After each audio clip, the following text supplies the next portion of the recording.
USG itu Bang, mungkin seperti apa? USG-nya apa? Kalau gini, secara hukum kita ini negara hukum. Ya. Kalau secara hukum masa anak di bawah umur melakukan perbuatan hukum terus dibenarkan semua sama orang yang mengerti hukum, kan kacau nanti. Jadi apapun yang dilakukan oleh anak di bawah umur itu tidak sah dan tidak mempunyai kekuatan. Yang kedua, ngapain juga? Kalau emang nggak ada apa-apa ya tidur nyenyak lah di rumah. Sibuk anak, sibuk ini ngasih dokumen. Enggak, kalau nggak ada sesuatu ya tidur lah. Ngomong aja, emang gue pikirin, lu lapor, gitu aja. Ngapain panik-panik? Paniknya itu adalah tanda-tanda ada sesuatu yang terjadi. Tidak bisa lari kemana-mana karena ini negara hukum. Proses berjalan, kami punya bukti, kami punya saksi. Saya cuma kasih apa yang terjadi di bulan Juni. Nah itu saja. Silakan, siapa yang mau jawab saja. Anda saya kasih bahan, Anda cari informasi itu kan. Wartawannya para sakti semua. Orang-orang yang sakti, yang telinganya banyak. Bisa mendengar di mana saja. Cari informasi apa yang terjadi pada bulan Juni tahun 2024. Bang, terkait juga bahwa ada Nikita juga sempat melaporkan juga pasal pengancaman mungkin?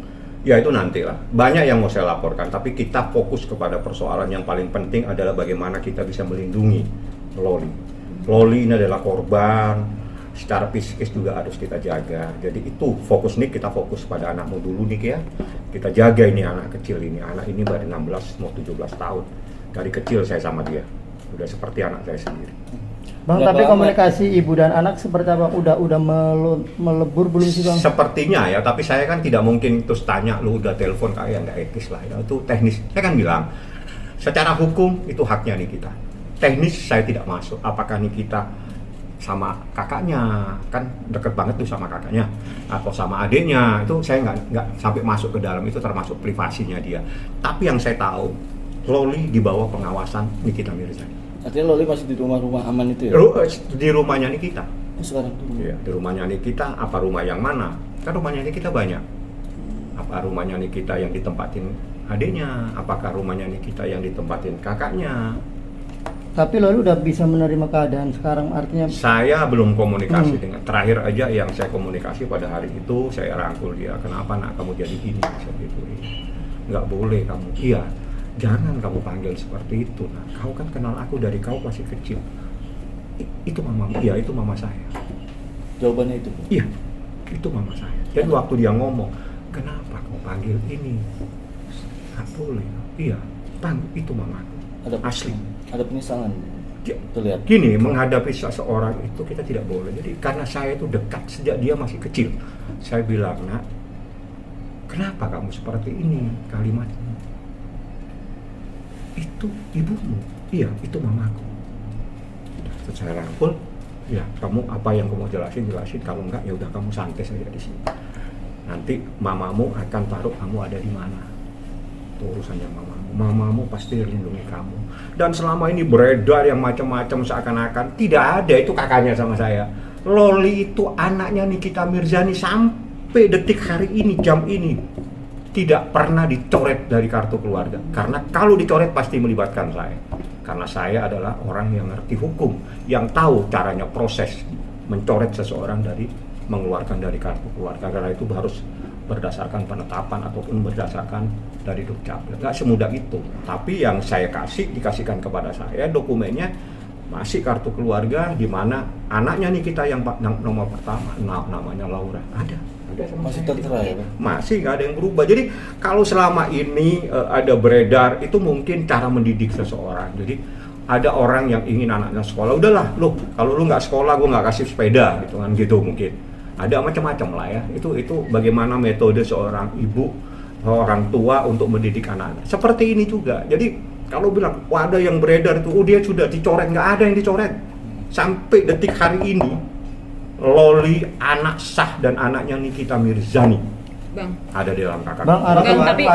Bang, artinya Loli sudah bisa menerima nasihat dari abang atau orang-orang terdekat. Kalau sama saya masih karena saya mungkin dianggap yang paling dekat ya, walaupun yang paling dekat itu Erwin, karena Erwin adalah pamannya saya. Ya ada, saya bilang kenapa nak kau kayak begini, gitu. Dia sempat mau ngomong, saya bilang kamu nggak boleh sebut begitu, itu mamamu. Iya, dia mamaku. Terus saya rangkul. Udah, kamu duduk yang tenang, itu mamamu. Nggak mungkin akan melakukan hal-hal yang akan menyusahkan dirimu. Ikutin saja proses. Mamamu mencari keadilan untuk kamu. Tapi kalau udah ke mamanya belum bisa menerima, artinya ketika mamanya menasehati belum bisa. Itu teknis Pak ya. Hmm. Jadi mungkin ada persoalan apa yang jelas. Kalau kemarin ketemu sih nggak ada. Ya kan teriak-teriaknya kan kemarin sih dia. Jadi sebetulnya kalau kemarin itu didatengin terus dia nggak ada sesuatu yang membuat dia harus berontak. Sebetulnya nggak ada masalah kemarin. Santai-santai aja jalan-jalan ke kantor polisi seperti kemarin saya jalan-jalan sama Nikita. Oke, Bang, tapi akan ada pemeriksaan lanjutan nggak sih untuk Loli Pasti, sendiri, Bang? pasti ada. Dalam waktu dekat. Saya tidak tahu waktunya, karena waktunya tanya ke Humas, kan mungkin Humas yang mewakili ya, penyidik. Yang jelas proses hukum ini berjalan, saya katakan tadi ancamannya itu adalah 15 tahun, nikmatin saja. Itu baru satu pasal, satu perbuatan, ada beberapa perbuatan yang saat ini masih saya kumpulkan bukti-buktinya. Saya akan buat laporan setelah bukti-bukti terkumpul semua. Bang, tapi Loli ini kooperatif, artinya ketika di BAP dikasih pertanyaan polisi, Dia jawab. jawab. Jadi gini, dia jawab aja semuanya. Jawab semuanya, nggak ada masalah. Jadi bagi saya dalam proses ini, saya kembali kepada KUHAP. Ya, Loli itu menurut Undang-Undang Perlindungan Anak, Loli adalah korban. Korban harus dilindungi oleh Undang-Undang Perlindungan Anak, dilindungi oleh negara sebagaimana yang diatur dalam Undang-Undang Perlindungan Anak. Loli korban. Nah, ya itu. Bang, Bang, tapi handphonenya Loli sendiri yang sudah dikuasai Nikita, apakah sudah bisa ditarik datanya atau seperti apa, Bang? Wah, itu nggak tahu lah. Saya nggak sampai ke sana karena itu bukan persoalan pasal per pasal. Kalau pasal tanya saya. Bang, tapi keterangan Loli itu gimana menyudutkan Nikita atau just ke ini? Nggak ada. Dia cerita saja, dia soal cerita nama seseorang, ya silakan dia mau cerita apa saja. Jadi dalam proses hukum di Indonesia, menurut hukum acara pidana, seorang yang dilaporkan siapa saja, apalagi terus seorang itu menjadi tersangka, menjadi terdakwa, itu jangankan lagi membantah, diam pun boleh.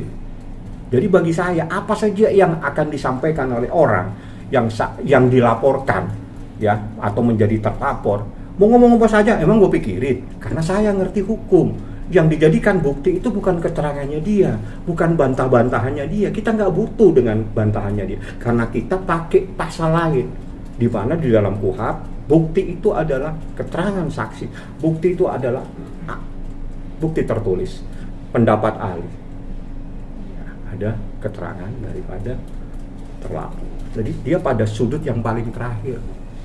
Jadi tidak menjadi yang paling utama itu keterangan saksi dan bukti-bukti yang lain.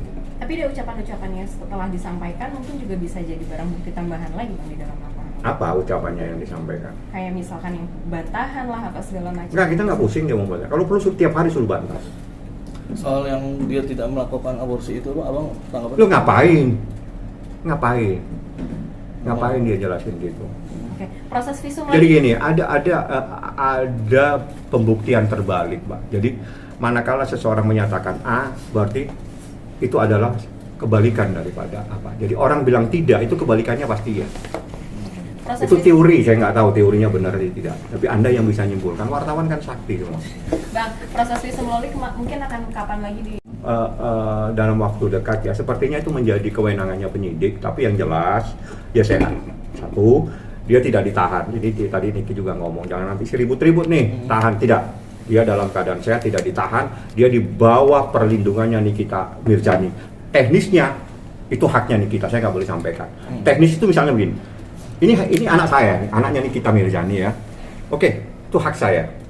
Ya, duh, ini kan kakaknya tuh. Tolong nih, jagain dulu. Itu teknis, itu terserah Nikita. Jadi sekarang ada di mana, dia dalam keadaan sehat, aman, tenang. Insya Allah dia udah mulai tidak emosional lagi.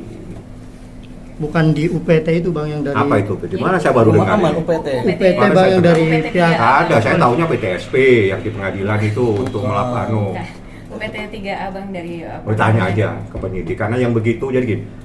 Yang begitu menjadi ranahnya penyidik. Tanya ke dia apa itu UPT. Kalau saya tahunya PTSP yang di pengadilan untuk daftar perkara.